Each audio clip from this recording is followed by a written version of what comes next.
11월 18일 목요일 매일 성경 묵상을 시작합니다. 오늘 함께 나눌 말씀은 사사기 8장 1절에서 21절의 말씀입니다. 사사기 8장 1절에서 21절 말씀을 제가 봉독합니다. 에브라임 사람들이 기드온에게 이르되 네가 미디안과 싸우러 갈 때에 우리를 부르지 아니하였으니 우리를 이같이 대접함은 어찌 됨이냐 하고 그와 크게 다투는지라. 기드온이 그들에게 이르되 내가 이제 행한 일이 너희가 한 것에 비교되겠느냐. 에브라임의 끝물 포도가 아비에셀의 만물 포도보다 낫지 아니하냐. 하나님이 미디안의 방백 오렙과 세heb을 너희 손에 넘겨주셨으니 내가 한 일이 어찌 능히 너희가 한 것에 비교되겠느냐 하니라. 기드온이 이 말을 하매 그때 그들의 노여움이 풀리니라. 기드온과 그와 함께 앉아 300명이 요단강에 이르러 건너고 비록 피곤하나 추격하며 그가 숫곳 사람들에게 이르되 나를 따르는 백성이 피곤하니 청하건대 그들에게 떡덩이를 주라. 나는 미디안의 왕들인 세바와 살문나의 뒤를 추격하고 있노라 하니 숫곳의 방백들이 이르되 세바와 살문나의 손이 지금 내 손 안에 있다는 거냐. 어찌 우리가 네 군대에게 떡을 주겠느냐 하는지라. 기드온이 이르되 그러면 여호와께서 세바와 살문나를 내 손에 넘겨주신 후에 내가 들가시와 찔레로 너희 살을 찢으리라 하고 거기서 브누엘로 올라가서 그들에게도 그같이 구한즉 브누엘 사람들의 대답도 숫곳 사람들의 대답과 같은지라. 기드온이 또 브누엘 사람들에게 말하여 이르되 내가 평안히 돌아올 때에 이 망대를 헐리라 하니라. 이때 세바와 살문나가 갈골에 있는데 동방 사람의 모든 군대 중에 칼든 자 12만 명이 죽었고 그 남은 15,000명가량은 그들을 따라와서 거기에 있더라. 적군이 안심하고 있는 중에 기드온이 노바와 욕보하 동쪽 장막에 거주하는 자의 길로 올라가서 그 적진을 치니 세바와 살문나가 도망하는지라. 기드온이 그들의 뒤를 추격하여 미디안의 두 왕 세바와 살문나를 사로잡고 그 온 진영을 격파하니라. 요아스의 아들 기드온이 헤레스비탈 전장에서 돌아오다가 숫곳 사람 중 한 소년을 잡아 그를 신문하매 그가 숫곳의 방백들과 장로들 77명을 그에게 적어준지라.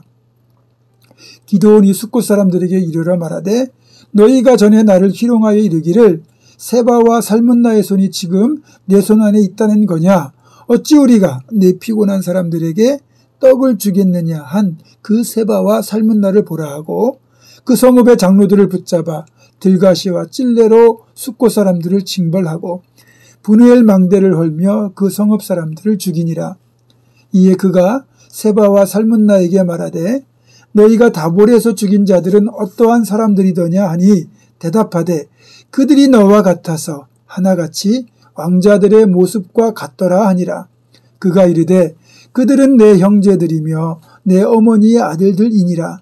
여호와께서 살아계심을 두고 맹세하노니 너희가 만일 그들을 살렸더라면 나도 너희를 죽이지 아니하였으리라 하고 그의 맏아들 여델에게 이르되 일어나 그들을 죽이라 하였으나 그 소년이 그의 칼을 빼지 못하였으니 이는 아직 어려서 두려움이었더라.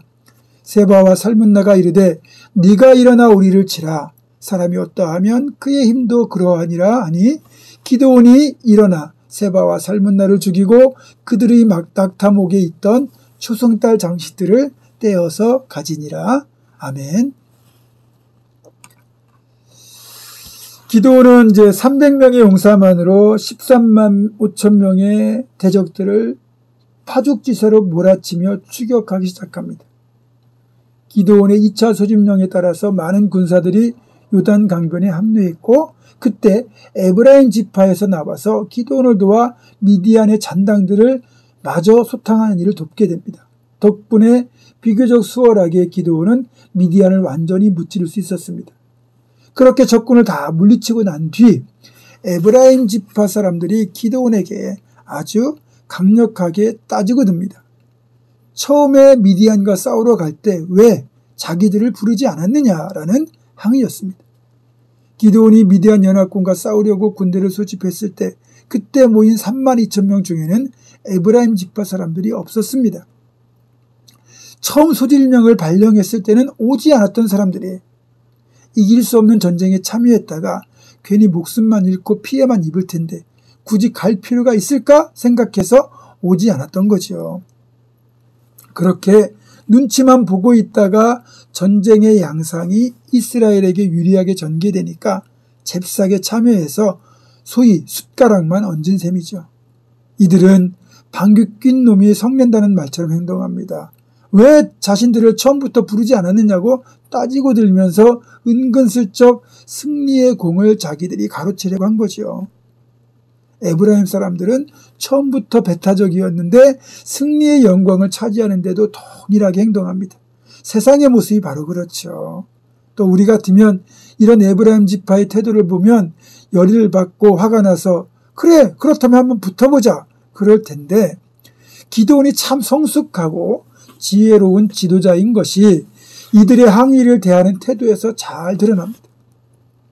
기드온은 에브라임 끝물포도가 기드온의 만물포도보다 더 낫다는 말로 이번 전쟁의 승리의 영광과 공로를 다 에브라임 지파에게 넘겨줘요. 2절과 3절을 다시 보겠습니다. 기드온이 그들에게 이르되 내가 이제 행한 일이 너희가 한 것에 비교되겠느냐.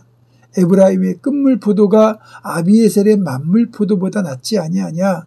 하나님이 미디안의 방백 오렙과 스웹을 너희 손에 넘겨주셨으니 내가 한 일이 어찌 능히 너희가 한 것에 비교되겠느냐 하니라. 기드온이 이 말을 하매 그때 그들의 노여움이 풀리니라.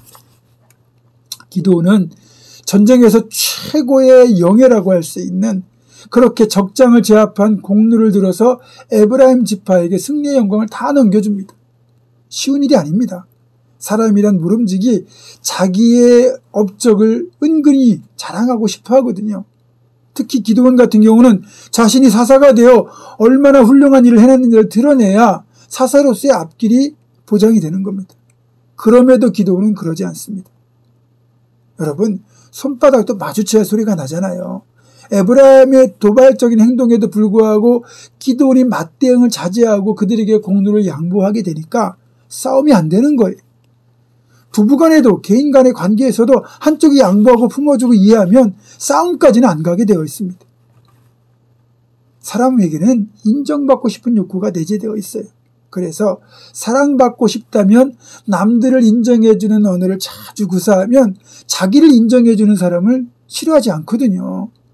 또 사랑받고 싶어서 인정받기를 원하고 인정받기 위해서 인정받을 만한 뭔가를 하려고 우리는 애를 쓰잖아요.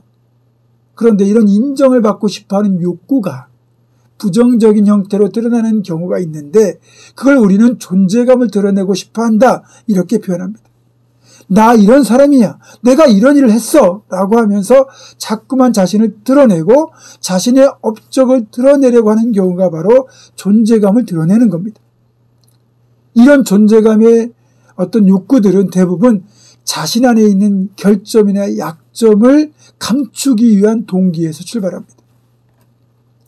에브라임 사람들이 그렇게 존재감을 드러내고 싶었는데 정작 전쟁 초기에는 두려워서 오지도 않다가 전쟁의 승패가 이스라엘 쪽으로 확연하게 기울게 되니까 얼른 끼어들어와서 자신들을 왜 부르지 않았냐고 따지고 드는 거죠. 여러분, 이런 사람들은 그냥 품어주고 인정해야 됩니다. 스스로 반성하고 성숙해질 때까지는 기다려줘야 돼요. 그리고 여러분, 자존감을 가지셔야 됩니다. 하나님 우리 모두는 하나님의 형상을 닮은 정말 존귀한 존재로 창조하셨습니다. 외모만 하나님을 닮은 것이 아니라 그분의 생기가 우리 코 안에 불어넣어짐으로 우리는 하나님의 영을 나누어 받은 거예요. 그래서 우리는 천하보다 귀한 존재예요. 주님께서 자신의 하늘 보좌와 자신의 목숨까지 내어주실 정도로 우리를 사랑하신 그런 사랑받는 존재입니다.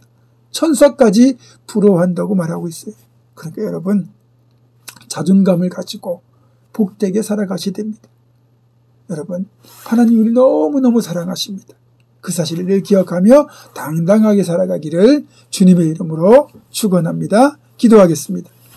고마우신 아버지 하나님, 우리는 어떤 상황에서도 연약한 이들, 부족한 이들을 사랑으로 품게 하시고 이해하게 하시고 정말 내 스스로 하나님에서 하나님 사랑받는 귀한 하나님의 자녀임을 기억하며 높은 자존감으로 정말 성숙한 그런 공동체를 만들어가고 하나님의 일을 감당하는 믿음의 사람으로 살아가게 하여 주시옵소서. 예수님의 이름으로 기도하옵고 이제는 우리 주 예수 그리스도의 은혜와 하나님의 사랑과 성령의 교통하심이 하나님 사랑받는 높은 자존감으로 다른 이들을 품고 공동체를 세워갈 것을 결단하는 사랑하는 모든 성도들, 이들의 삶과 가정과 생업과 우리 교회 위에 지금부터 영원토록 함께 하시옵기를 간절히 축원하옵나이다. 아멘.